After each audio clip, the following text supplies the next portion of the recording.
বন্ধুরা, আরও একটি নতুন ভিডিওতে সবাইকে স্বাগত জানাই।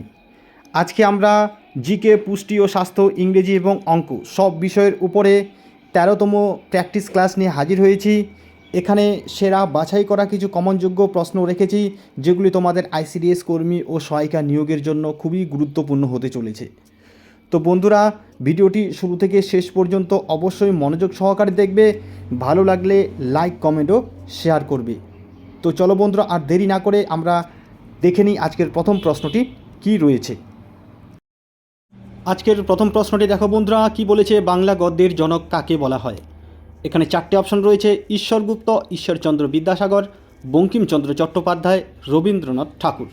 তাহলে এখানে চারটে অপশন রয়েছে, এই চারটে অপশনের মধ্যে কোন অপশনটি সঠিক হবে? বন্ধুরা, প্রথমে তোমরা একটু চেষ্টা করবে এবং কমেন্ট করে জানাবে কে কটি প্রশ্নের উত্তর ঠিক করতে পেরেছ। তাহলে বাংলা গদ্যের জনক কাকে বলা হয়, এই প্রশ্নের সঠিক উত্তরটি হবে বন্ধুরা অপশন বি, ঈশ্বরচন্দ্র বিদ্যাসাগর। বাংলা গদ্যের জনক বলা হয় ঈশ্বরচন্দ্র বিদ্যাসাগরকে। অপশন বি হবে এখানে সঠিক উত্তর। পরের প্রশ্নটি দেখো কি রয়েছে। এবারে দেখো বন্ধুরা, একটি খুবই গুরুত্বপূর্ণ প্রশ্ন রয়েছে। বিজয় হাজারে ট্রফি কোন খেলার সাথে যুক্ত? Cricket, hockey, football, table tennis. তাহলে চারটে অপশনের মধ্যে কোন অপশনটি সঠিক হবে? এখানে বন্ধুরা, তোমাদের আইসিডিএস কর্মী ও সহায়িকা নিয়োগের পরীক্ষায় বিভিন্ন খেলার সাথে যুক্ত যে সমস্ত ট্রফি রয়েছে সেগুলি কিন্তু অবশ্যই গুরুত্বপূর্ণ। তাই যে সমস্ত ট্রফি বিভিন্ন খেলার সাথে যুক্ত রয়েছে সেগুলি অবশ্যই তোমরা দেখে যাবে। তো এখানে দেখো বন্ধুরা, বিজয় হাজারে ট্রফি কোন খেলার সাথে যুক্ত? এই প্রশ্নের সঠিক উত্তর হবে option A, cricket. Vijay Hazare trophy cricket খেলার সাথে যুক্ত। পরের প্রশ্নটি দেখো কি রয়েছে। এবারে দেখো বন্ধুরা, একটি ইংরেজির প্রশ্ন রয়েছে। I am fond dash sweets, fill in the blanks with suitable preposition. সঠিক প্রিপোজিশন বসিয়ে শূন্যস্থান এখানে পূরণ করতে বলেছে। চারটে এখানে অপশন রয়েছে: টু, ফর, ওভার, অফ। তাহলে এখানে যে চারটে প্রিপোজিশন রয়েছে এর মধ্যে কোন প্রিপোজিশনটি বন্ধুরা এই শূন্যস্থানে বসবে? I am fond dash sweets. এখানে বন্ধুরা অপশন ডি, অফ প্রিপোজিশনটি বসবে। I am fond of sweets অর্থাৎ আমি মিষ্টি খেতে ভালোবাসি বা আমি মিষ্টি খেতে পছন্দ করি। এখানে জেনে রাখবে বন্ধুরা, এই যে ফন্ট শব্দটি রয়েছে, দেখো এখানে এই বাক্যটির মধ্যে এই ফন্ট শব্দটির পরে কিন্তু অফ প্রিপোজিশনটি বসে। তাহলে বন্ধুরা, ফন্ট শব্দটি থাকলে তোমরা এরপরে যদি শূন্যস্থান থাকে বা এভাবে যদি প্রশ্ন থাকে অবশ্যই তোমরা অফ প্রিপোজিশনটি বসাবে। যেমন দেখো আরেকটি বাক্য আমরা এখানে বলে দিই, I am fond of music অর্থাৎ আমি গান শুনতে পছন্দ করি। তাহলে এখানে ফন্ট শব্দটি রয়েছে তাই আমরা এখানে অফ প্রিপোজিশন ব্যবহার করেছি। তাহলে বন্ধুরা, এরকম প্রশ্ন থাকলে অবশ্যই তোমরা অফ প্রিপোজিশনটি ব্যবহার করবে। পরের প্রশ্নটি দেখো কি রয়েছে। এবারে বন্ধুরা, পুষ্টি ও স্বাস্থ্যের থেকে একটি খুবই গুরুত্বপূর্ণ প্রশ্ন দেখো। বিসিজি টিকা কোন রোগ নিরাময়ে ব্যবহার করা হয়? বিসিজি টিকা কোন রোগ নিরাময়ে ব্যবহার করা হয়? এখানে চারটে অপশন রয়েছে: হাম, যক্ষা, জন্ডিস, পোলিও। তাহলে তোমরা প্রথমে নিজেরাই একটু চেষ্টা করো বিসিজি টিকা কোন রোগ নিরাময়ে ব্যবহার করা হয়। এখানে বন্ধুরা অপশন বি, যক্ষা হবে সঠিক উত্তর। বিসিজি টিকা যক্ষা রোগ নিরাময়ে ব্যবহার করা হয়। তাহলে অপশন বি হবে এখানে সঠিক উত্তর। চলো আমরা পরের প্রশ্নটি দেখে নিই কী রয়েছে। এবারের প্রশ্নটি দেখো বন্ধুরা, এখানে নিম্নলিখিত কোন ভিটামিন ফ্যাটে দ্রবীভূত? ভিটামিন বি1, ভিটামিন বি12, ভিটামিন সি, ভিটামিন ডি। তাহলে নিম্নলিখিত ভিটামিনগুলির মধ্যে কোন ভিটামিন ফ্যাটে দ্রবীভূত? তোমরা নিজেরাই প্রথমে চেষ্টা করে নাও। এখানে বন্ধুরা অপশন ডি, ভিটামিন ডি হবে সঠিক উত্তর। ফ্যাটে দ্রবীভূত ভিটামিন হলো ভিটামিন ডি। এর পাশাপাশি এখানে মনে রাখবে বন্ধুরা, ফ্যাটে দ্রবীভূত অন্যান্য ভিটামিনগুলো হলো ভিটামিন এ, ডি, ই, কে। অর্থাৎ এই চারটে যে ভিটামিন রয়েছে এই চারটে ভিটামিনের মধ্যে ডি রয়েছে, তাই এখানে অপশন ডি, ভিটামিন ডি হবে সঠিক উত্তর। এবং ভিটামিন বি ও ভিটামিন সি হলো বন্ধুরা জলে দ্রবণীয় ভিটামিন। তাহলে ফ্যাটে দ্রবণীয় ভিটামিনগুলি হলো এ, ডি, ই, কে এবং জলে দ্রবণীয় ভিটামিনগুলো হলো ভিটামিন বি এবং ভিটামিন সি। তাহলে আমাদের এখানে অপশন ডি হবে সঠিক উত্তর। এরপরে কি প্রশ্ন রয়েছে দেখো বন্ধুরা, একটি ইংরেজির প্রশ্ন রয়েছে। দি dog ran dash the house, fill in the blanks with suitable preposition. সঠিক প্রিপোজিশন বসিয়ে শূন্যস্থান পূরণ করতে বলেছে।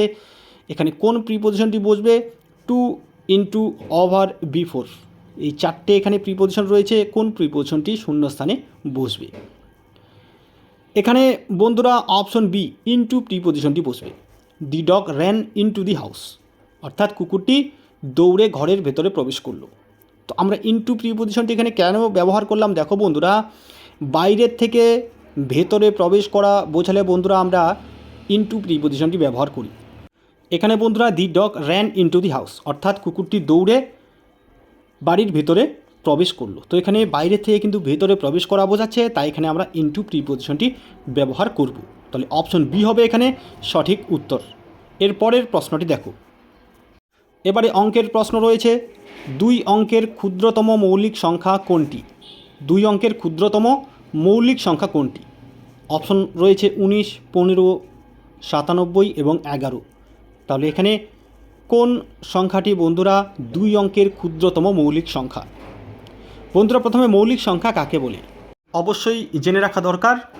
যে সংখ্যাগুলো 1 এবং সেই সংখ্যা দ্বারাই শুধু বিভাজ্য বা ভাগ করা যায়, তাহলে 1 এবং ওই সংখ্যা দ্বারাই শুধু ভাগ করা যায় তাকে আমরা বলবো মৌলিক সংখ্যা। যেমন বন্ধুরা 2, এই 2 সংখ্যাটি বন্ধুরা 1 এবং 2 দিয়েই শুধু ভাগ করা যায়, অন্য কোনো সংখ্যা দিয়ে ভাগ করা যায় না, তাই এই 2 হলো মৌলিক সংখ্যা। এছাড়াও বন্ধুরা 3, 5 এই সমস্ত সংখ্যাগুলি হলো মৌলিক সংখ্যা। এখানে দেখো বন্ধুরা, আমাদের 2 অঙ্কের ক্ষুদ্রতম মৌলিক সংখ্যা বের করতে বলেছে। তো আমাদের 2 অঙ্কের যে ক্ষুদ্রতম সংখ্যা সেটি কত? সেটি হলো 10। এবং এই 10 হলো বন্ধুরা যৌগিক সংখ্যা, কারণ 1 এবং 10 ছাড়াও বন্ধুরা এটিকে 2 ও 5 দিয়েও ভাগ করা যায়। তাহলে 10-এর পরে যে সংখ্যাটি রয়েছে বন্ধুরা সেটি হলো 11। এই 11 বন্ধুরা 1 এবং 11 দ্বারাই শুধু বিভাজ্য বা 1 এবং 11 দ্বারাই শুধু ভাগ করা যায়, অন্য কোনো সংখ্যা দিয়ে কিন্তু এই 11কে ভাগ করা যায় না। তাহলে এটি হলো মৌলিক সংখ্যা এবং এটিই হবে বন্ধুরা আমাদের 2 অঙ্কের ক্ষুদ্রতম মৌলিক সংখ্যা। তাহলে অপশন ডি হবে এখানে সঠিক উত্তর। এবারে দেখো বন্ধুরা, সচিন তেন্ডুলকর কোন বছর ভারত রত্ন উপাধি পান? খুবই একটি গুরুত্বপূর্ণ প্রশ্ন। সচিন তেন্ডুলকর কোন বছর ভারত রত্ন উপাধি পান? 2016 সাল, 2015 সাল, 2014 সাল, 2013 সাল। তাহলে সচিন তেন্ডুলকর কোন বছর ভারত রত্ন উপাধি পান?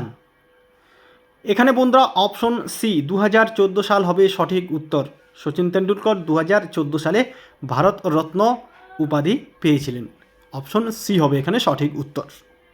এবারে কি প্রশ্ন রয়েছে দেখো বন্ধুরা, সাতপুরা পর্বত কী ধরনের পর্বত? ভঙ্গিল পর্বত, স্তূপ পর্বত, সঞ্চয়জাত পর্বত, ক্ষয়জাত পর্বত। এখানে কোন অপশনটি সঠিক হবে? সাতপুরা কী ধরনের পর্বত? এখানে বন্ধুরা অপশন বি স্তূপ পর্বত হবে সঠিক উত্তর। সাতপুরা হলো এক ধরনের স্তূপ জাতীয় পর্বত, তাহলে অপশন বি হবে এখানে সঠিক উত্তর। পরের প্রশ্নটি দেখে নাও কি রয়েছে। এবারে দেখো বন্ধুরা, একটি ইংরেজির প্রশ্ন রয়েছে, cholera has spread in the village, choose the correct phrasal verb.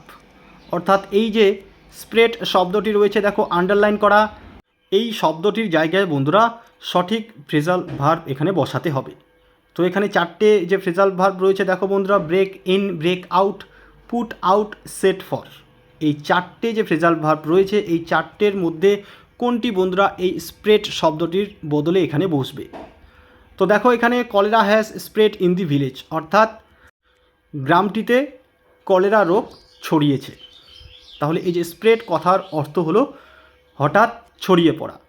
তো এখানে কোন ফ্রেজাল ভার্বটির অর্থ হলো হঠাৎ ছড়িয়ে পড়া? তো এখানে দেখো বন্ধুরা অপশন বি ব্রেক আউট হবে সঠিক উত্তর। ব্রেক আউট এই ফ্রেজাল ভার্বটির অর্থ হলো হঠাৎ ছড়িয়ে পড়া। তাহলে এখানে বন্ধুরা এই স্প্রেড শব্দটির বদলে ব্রেক আউট এই ফ্রেজাল ভার্বটি এখানে বসবে। এর পরের প্রশ্নটি দেখো কি রয়েছে। দেখো বন্ধুরা অঙ্কের একটি প্রশ্ন রয়েছে, 3, 7, 0, 5, 8 এই অঙ্কগুলো দ্বারা গঠিত বৃহত্তম ও ক্ষুদ্রতম সংখ্যার বিয়োগফল কত হবে? এখানে বন্ধুরা আমরা প্রথমে বৃহত্তম সংখ্যা গঠন করব। তো দেখো বৃহত্তম সংখ্যাটি কত হবে। প্রথমে আমরা সবচেয়ে বড় সংখ্যাটি যে রয়েছে সেটি এখানে লিখব। তাহলে প্রথমে বড় সংখ্যা হলো 8, এরপরে বন্ধুরা 7, এরপর 5, 3 এবং 0। তাহলে আমরা এখানে বৃহত্তম সংখ্যা গঠন করলাম। এবারে আমরা ক্ষুদ্রতম সংখ্যা গঠন করব। এই ক্ষুদ্রতম সংখ্যা গঠন করতেই কিন্তু বন্ধুরা অনেকে ভুল করে, প্রথমেই 0 কিন্তু অনেকে বসিয়ে দেয়। তো দেখো প্রথমে কিন্তু 0 বসবে না, প্রথমে আমরা বসাবো বন্ধুরা 3 বসাবো।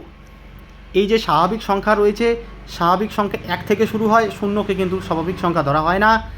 এই স্বাভাবিক সংখ্যাগুলোর মধ্যে বন্ধুরা প্রথমে 3 হলো ছোট, তাহলে 3 প্রথমে বসাবো এবং এর পরেই বন্ধুরা আমরা কিন্তু শূন্য বসাবো। তাহলে 3, 0, 5, 7 এবং 8। তাহলে বন্ধুরা আমরা বৃহত্তম সংখ্যাও গঠন করলাম এবং ক্ষুদ্রতম সংখ্যাও গঠন করলাম। এবারে আমরা বন্ধুরা এখানে এই বৃহত্তম সংখ্যার থেকে ক্ষুদ্রতম সংখ্যাটি বিয়োগ করব। তো দেখো বিয়োগফল কত দাঁড়ায়। এখানে বন্ধুরা বিয়োগফল হবে 56,952। তোমরা বিয়োগটি এখানে করে নিও। তো বৃহত্তম সংখ্যার থেকে ক্ষুদ্রতম সংখ্যা যদি আমরা বিয়োগ করি, বিয়োগফল দাঁড়াবে এখানে 56,952। পরের প্রশ্নটি দেখো কি রয়েছে। এবারের প্রশ্নটি হলো, ভারতীয় রিজার্ভ ব্যাংকের সদর দপ্তর কোথায় অবস্থিত? ভারতীয় রিজার্ভ ব্যাংকের সদর দপ্তর কোথায় অবস্থিত? ব্যাঙ্গালোর, কলকাতা, চেন্নাই, মুম্বাই। এই 4টে অপশনের মধ্যে কোন অপশনটি এখানে সঠিক হবে? এখানে বন্ধুরা অপশন ডি মুম্বাই হবে সঠিক উত্তর। ভারতীয় রিজার্ভ ব্যাংকের সদর দপ্তর মুম্বাইয়ে অবস্থিত। খুবই একটি গুরুত্বপূর্ণ প্রশ্ন, অবশ্যই তোমরা মনে রাখবে। এর পাশাপাশি বন্ধুরা আরও কিছু তথ্য এখানে মনে রাখো। ভারতীয় রিজার্ভ ব্যাংক প্রতিষ্ঠিত হয়েছিল 1935 খ্রিস্টাব্দের 1 এপ্রিল। ভারতীয় রিজার্ভ ব্যাংক প্রতিষ্ঠিত হয়েছিল 1935 খ্রিস্টাব্দের 1 এপ্রিল কলকাতায়। এবং ভারতীয় রিজার্ভ ব্যাংকের বর্তমান গভর্নর হলেন শক্তিকান্ত দাস। ভারতীয় রিজার্ভ ব্যাংকের বর্তমান গভর্নর হলেন শক্তিকান্ত দাস এবং ভারতীয় রিজার্ভ ব্যাংক প্রতিষ্ঠিত হয়েছিল 1935 খ্রিস্টাব্দের 1 এপ্রিল। খুবই গুরুত্বপূর্ণ তথ্য, এভাবেও কিন্তু প্রশ্ন থাকতে পারে। পরের প্রশ্নটি দেখো কি রয়েছে। এবারের প্রশ্নটি হলো বন্ধুরা, জয়ন্তিয়া পাহাড় কোথায় অবস্থিত? অপশনগুলি রয়েছে আসাম, মেঘালয়, সিকিম, নাগাল্যান্ড। কোন অপশনটি এখানে সঠিক হবে? এখানে বন্ধুরা অপশন বি মেঘালয় হবে সঠিক উত্তর। জয়ন্তিয়া পাহাড় মেঘালয়ে অবস্থিত। এর পাশাপাশি বন্ধুরা এখানে মনে রাখবে, পশ্চিমবঙ্গের আলিপুরদুয়ার জেলায় কিন্তু জয়ন্তী পাহাড় রয়েছে। তাহলে জয়ন্তী পাহাড় রয়েছে পশ্চিমবঙ্গের আলিপুরদুয়ার জেলায় এবং জয়ন্তিয়া পাহাড় রয়েছে মেঘালয় রাজ্যে। এবারে দেখো বন্ধুরা একটি ইংরেজির প্রশ্ন রয়েছে, wow what a fine view, which sentence is this? Wow what a fine view এটি কোন প্রকার বাক্য? Interrogative, imperative, exclamatory, declarative. এটি কোন প্রকার বাক্য? এখানে বন্ধুরা অপশন সি এক্সক্লেমেটরি সেন্টেন্স হবে সঠিক উত্তর। এক্সক্লেমেটরি সেন্টেন্স অর্থাৎ বিস্ময়বোধক বাক্য হবে সঠিক উত্তর। Wow what a fine view এটি হলো বিস্ময়বোধক বাক্য। বিস্ময়বোধক বাক্য বা এক্সক্লেমেটরি সেন্টেন্স কাকে বলে বন্ধুরা? যে বাক্যের দ্বারা হঠাৎ কোনো মনের আবেগ, মনের উচ্ছ্বাস, আনন্দ, বেদনা ইত্যাদি প্রকাশ করা হয় তাকে আমরা এক্সক্লেমেটরি সেন্টেন্স বলি। তো এখানে দেখো wow what a fine view, wow কি সুন্দর একটা ভিউ। এখানে কিন্তু হঠাৎ কোনো মনের আবেগ বা উচ্ছ্বাস একটা প্রকাশ পেয়েছে। এবং এখানে দেখো বন্ধুরা ওয়াও যে শব্দটি রয়েছে এরপরে কিন্তু এক্সক্লেমেশন মার্ক রয়েছে, অর্থাৎ বিস্ময়বোধক চিহ্ন রয়েছে। এটিও কিন্তু এক্সক্লেমেটরি সেন্টেন্স চেনার উপায়। তাহলে এটি আমাদের বন্ধুরা অপশন সি এক্সক্লেমেটরি সেন্টেন্স হবে এখানে সঠিক উত্তর। এর পরের প্রশ্নটি দেখো, দেহে নাইট্রোজেন সরবরাহ করে কোনটি? Protein, fat, vitamin, carbohydrate. কোন অপশনটি সঠিক হবে? এখানে বন্ধুরা অপশন এ প্রোটিন হবে সঠিক উত্তর। দেহে নাইট্রোজেন সরবরাহ করে প্রোটিন, অপশন এ হবে সঠিক উত্তর। পরের প্রশ্নটি চলো দেখে নিই। খুবই ভেরি ইম্পর্টেন্ট একটি প্রশ্ন। দেখো বন্ধুরা, ভারতের মিসাইল ম্যান কাকে বলা হয়? জওহরলাল নেহেরু, নেতাজি সুভাষচন্দ্র বসু, এপিজে আব্দুল কালাম, অটল বিহারী বাজপেয়ী। ভারতের মিসাইল ম্যান কাকে বলা হয়? যে কোনো কম্পিটিটিভ এক্সামের জন্যই কিন্তু প্রশ্নটি খুবই গুরুত্বপূর্ণ। কোন উত্তরটি এখানে সঠিক হবে? বন্ধুরা এখানে option C APJ Abdul Kalam হবে সঠিক উত্তর। ভারতের মিসাইল ম্যান নামে পরিচিত এপিজে আব্দুল কালাম। তাহলে অপশন সি হবে এখানে সঠিক উত্তর। পরের প্রশ্নটি চলো দেখে নিই কী রয়েছে। এবারের প্রশ্নটি হলো, ফুসফুসের একক কী? ফুসফুসের একক কী? 4টে অপশন রয়েছে, শিরা, ধমনী, বায়ুথলি, রক্তজালক। কোন অপশনটি এখানে সঠিক হবে? এখানে বন্ধুরা অপশন সি বায়ুথলি হবে সঠিক উত্তর। ফুসফুসের একক হলো বায়ুথলি। তাহলে অপশন সি হবে সঠিক উত্তর। পরের প্রশ্নটি দেখে নিই। এবারে একটি খুবই গুরুত্বপূর্ণ প্রশ্ন রয়েছে তোমাদের জন্য। দেখো বন্ধুরা, লালারসে কোন উৎসেচক থাকে? Renin, pepsin, ptyalin, ইরিপসিন। তাহলে লালারসে এই 4টে অপশনের মধ্যে কোন উৎসেচকটি থাকে? অবশ্যই তোমরা কমেন্ট করে জানাবে লালারসে কোন উৎসেচকটি থাকে। বন্ধুরা, এর পাশাপাশি তোমরা কে কোন জেলা থেকে দেখছো অবশ্যই কিন্তু কমেন্ট করতে ভুলবে না। আমরা যে সমস্ত প্র্যাকটিস ক্লাস নিয়ে আলোচনা করছি তোমাদের কেমন লাগছে অবশ্যই কিন্তু কমেন্ট করে জানাবে। ভালো লাগলে লাইক, কমেন্ট ও শেয়ার করবে। আজকে এ পর্যন্তই, ধন্যবাদ।